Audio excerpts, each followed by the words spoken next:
today on Divorce Court. I respect his profession all the way. He doesn't respect mine at all. I feel like she doesn't respect my work as much as I respect her work. Life is a big joke. I think it's a defense mechanism that he doesn't know how to drop. I don't think much of Angela's anger issues. I more or less just hide from them. I'm really scared that he's not taking it seriously. And the problem with that is if something funnier or shinier comes along, that might make me replaceable to him. Divorce Court is now in session.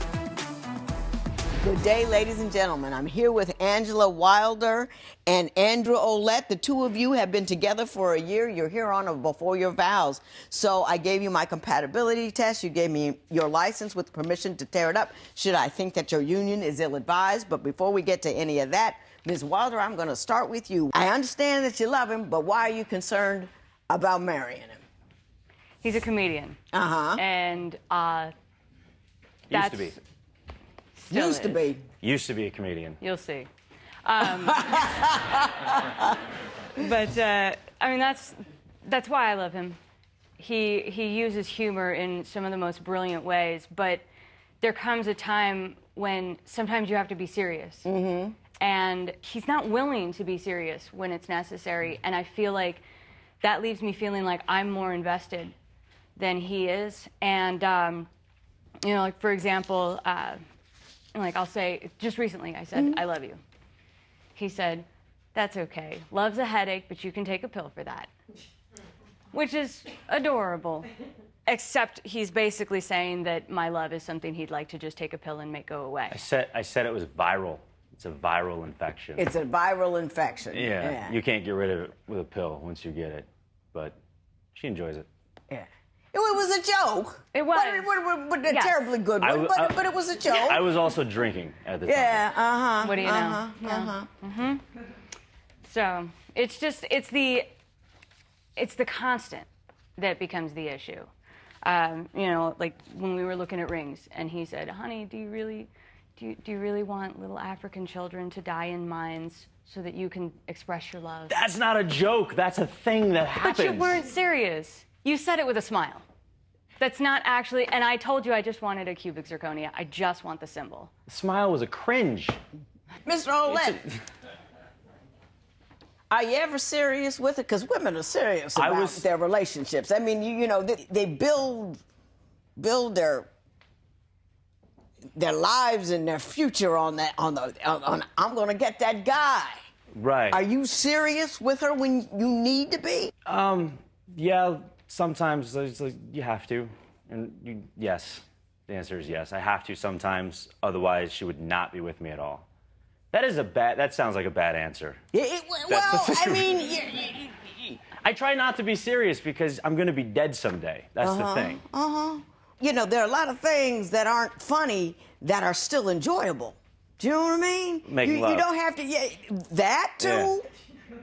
But having a good, deep conversation with somebody, to me, that's very enjoyable. Those turn into arguments.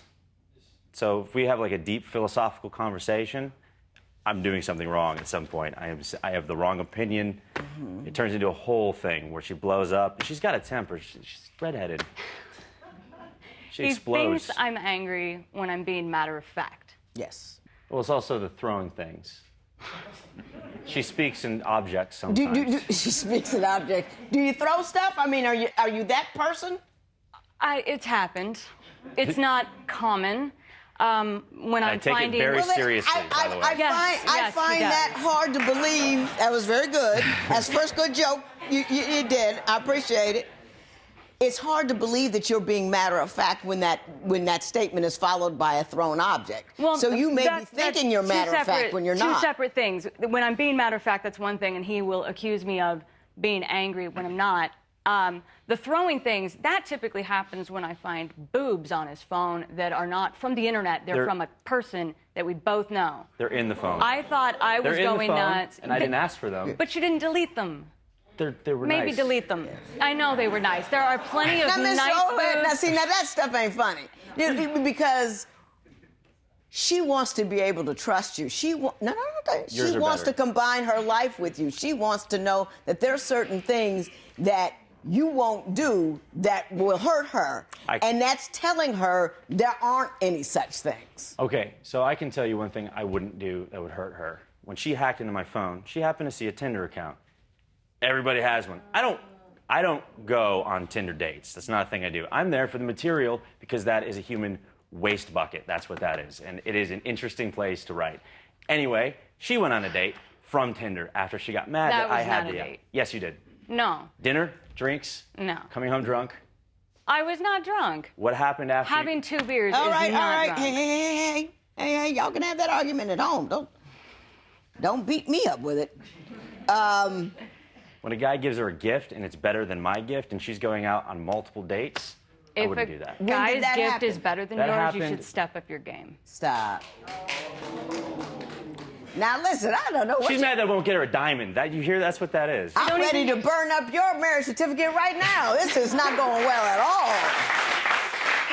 I can't even get a conversation out of you. People are jabbing and jibing and doing all this kind of stuff to one another. What do you think the primary problem is in your relationship? She says she can't take you seriously because you're always joking. What is your main concern about her? The way she communicates. Like I said, it's a lot of snipping, yelling. She doesn't ever sit down and just have a reasonable conversation with me. Granted, that's not always easy, but at least give it a try. So we end up, it feels like every conversation we have is a huge blowout fight. And do you facilitate a meaningful conversation without anger? Because so far, you've gotten under my skin. I've known you, what, 7 minutes? yeah. So if you want a reasonable conversation, you have to do things to facilitate that. And I'm asking you, do you think you do? I think I do. I sit down and I say, listen, I apologize pretty often. And I say, I'm very sorry. You were right. She's right about some things. There are some things in our relationship that she's absolutely right about. And I take responsibility for those things. But when you accept the apology and you don't let it go. Don't let it go, then that's another problem altogether. Don't accept the apology in the first place. You gotta learn to let things go, and I'm gonna talk about that in a minute. But what I want to talk about right now is the day you came home and found him in your clothes. So do you have problems with your potential in-laws because of this, or I don't know. They never mentioned it? I haven't met them. This is partially why. They saw the pictures online. It's apparently a big deal.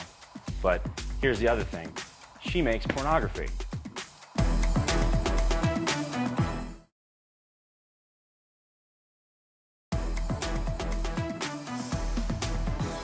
So I understand, Ms. Wilder, you did come home one day and find him in your attire. Why don't you tell me what occurred? Yeah, I came home early from school, and he is sprawled out on the bed in the least ladylike fashion I've ever seen, in a purple dress, not mine, and a little black undies that were most definitely mine, lipstick, smoking a cigarette, hanging out. I looked good. Mr. Ouellete, now, first of all, I think people ought to do what they want to do in their own home, especially when they're not bothering anybody. So nobody's going to be casting, you know what I mean? I'm not going to be judging you and pointing your fingers and all that, but is it something you do often, and is it something maybe you should have discussed? You know, putting on other people's underwear is a little deep. So something you should have discussed with her before you put on her panties. Fair. That's a fair point. A little heads up, a little warning. Yeah, but to be straight, I'm straight. I'm not a transgendered person. This is just something I do in my life. It started when I was a little kid. And some people do it, and there's nothing wrong with it. Right, and it got me a lot of attention from girls. So I figured that's how I started doing it more and more when I was a teenager at parties, and then it became a thing, and then I really liked it. And apparently, it's not working with this girl in particular. Yeah. But I want to make it work. Do you have a problem with it? Not at all. Not at all. You just don't want him wearing your stuff. Don't wear mine, and maybe That's not bring all. it up. Like the start of our relationship. I mean, was you're going to stretch it all out. I mean, you know what I'm saying? She doesn't. That's fair, and I drink, so we've been over that. But the point is that I was upfront about it. I was absolutely upfront. I did a tour where the pictures were online of me, and I've got them right here if you want to look at them. Yeah. Do we have them? Go ahead. She saw they were online, and that was half the problem. Apparently, I'm an embarrassment. Does your family, did you see that stuff online? That became its own little thing too. Did My anybody mother mention called it me. to you?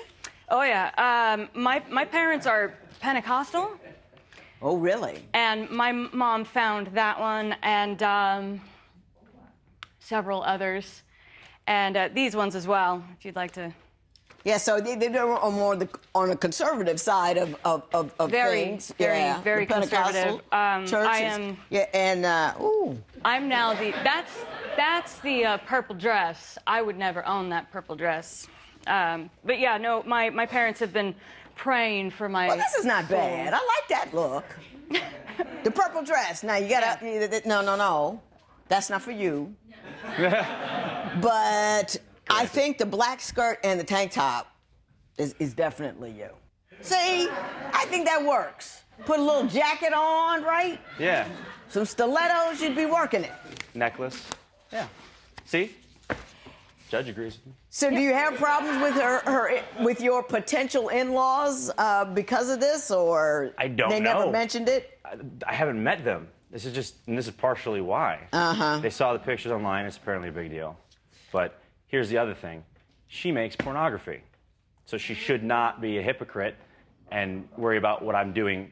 Honestly, in public, she hides the fact. Okay. She calls it art, but it's pretty graphic for art. Yeah, I want to talk about that. Why don't you tell me what you're putting together? Because I did an in-camera review of your work before I came out here, and I'm going to tell you what I think. But what do you consider that film to be? Because I watched it. What I do is I tell real stories with real couples, and that happened. The clip that you saw was part of that couple's story. That clip. Okay. Let me tell you what I think. On stage doesn't matter. My parents aren't at your shows. Except for the ones that When post you online. go on social media and you post something, you can say, show my friends except for so-and-so. Yeah. It would be that easy to keep my parents from seeing, because yes, there are things about my life that my parents don't know. Yeah. Do you think Andrew needs to be more serious, or does Angela need to lighten up? Tell us what you think at facebook.com/divorce court. Divorce Court will be right back.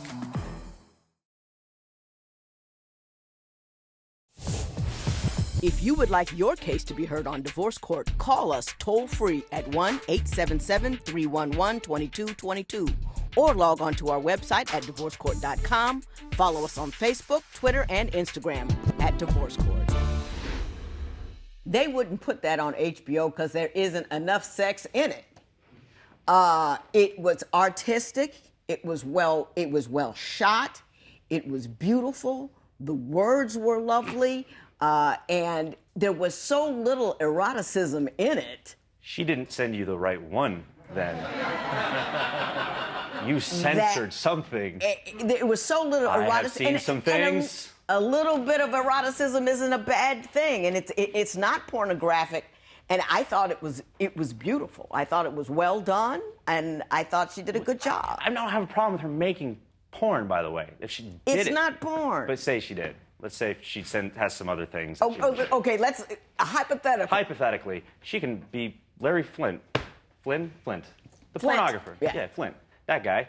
I don't have a problem with it. Just be honest and don't criticize what I'm doing when I'm being honest. She doesn't have her name attached to that. She doesn't try Well, what does she criticize that you're doing? Because she seems to be okay with the cross-dressing, so that's except fine. in public. Except when I do it on stage. Public on stage doesn't matter. My parents aren't at your shows. Except for the ones that When post you online. go on social media and you post something, you can say, show my friends except for so-and-so. Yeah. It would be that easy to keep my parents from seeing, because yes, there are things about my life that my parents don't know. Yeah. But Ms. Wilder, you're wrong. You're just wrong 9 ways from Sunday. Let me explain it to you. Okay. Number one, if he's going to be your man, he's your man, and he is who he is, and he doesn't have to hide any of himself from anybody on your behalf. Not happening. You love him the way he is, and if your mama don't like it, your mama got to get over it. You know what I'm saying? I mean, that's how I feel. I mean, if that's your dude, that's your dude. And however he rolls, that's how he rolls. That's number one. And number two, don't be putting stuff. I was just telling Joe the other day, I don't understand young people documenting their nonsense. I did a whole lot of stuff, but I did it under the radar. I don't ever tag it up, post it up, put it out there. I don't want people to know. You know, you gonna do something a little off. You gonna do something a little off, you do it off. Whoever's in the room is in the room, but nobody else gets to know. But that's me. Ms. Wilder, I want you to give me a 30-second sales job on why Mr. Ouellete is the man for you. I've always believed in there's a Japanese word called mushin. It's the imperfections in something that make it perfect. And he's the first person that I've been with that made me feel like my imperfections were perfect. Girlfriend, killed it. Killed it. Pressure over there. Mr. Ouellete, yeah, the pressure's on, spotlight's over there. And, hey, Mr. Ouellete, don't make a joke. Seriously, honest, don't make a joke. Tell this woman why she's the woman for you. She is one of the smartest people that I've ever met, and she can put things in ways that I couldn't even dream of. And my business is language. She encapsulates everything that I've ever wanted in a woman, except for the whole porn and fighting thing. Minus that, she's perfect. Almost. You were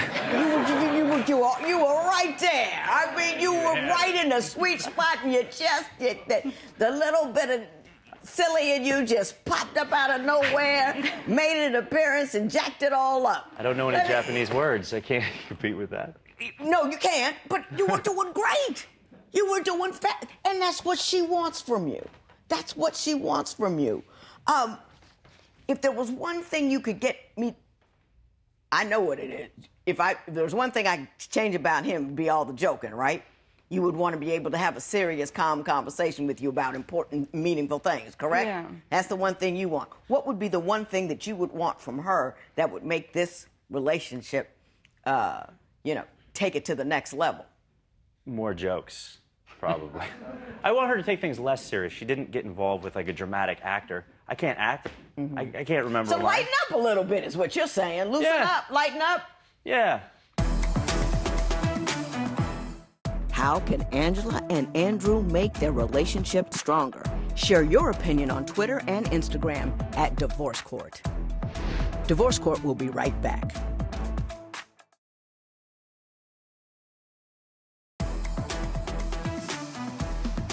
You're a lovely couple, very bright people. Here's the part that you're missing.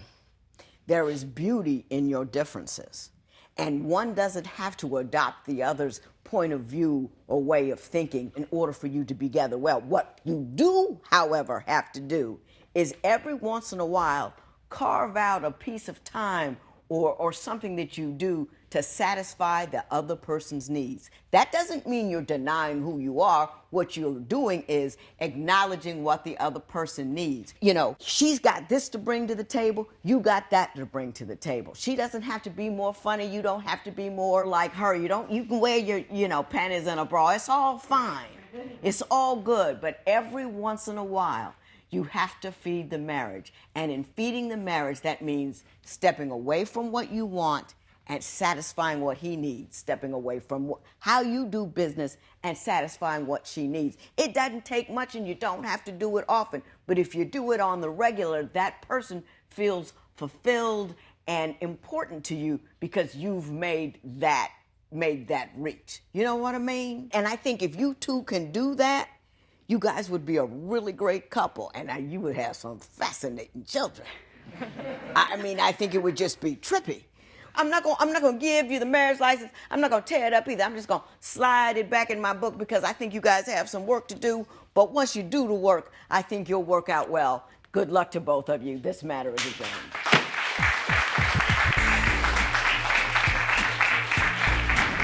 Judge Lynn said we had a lot of work to do. I've got to take her needs into consideration, and hopefully she'll take mine into consideration. I definitely need to have moments where I can lighten up and There it is. just remember to laugh.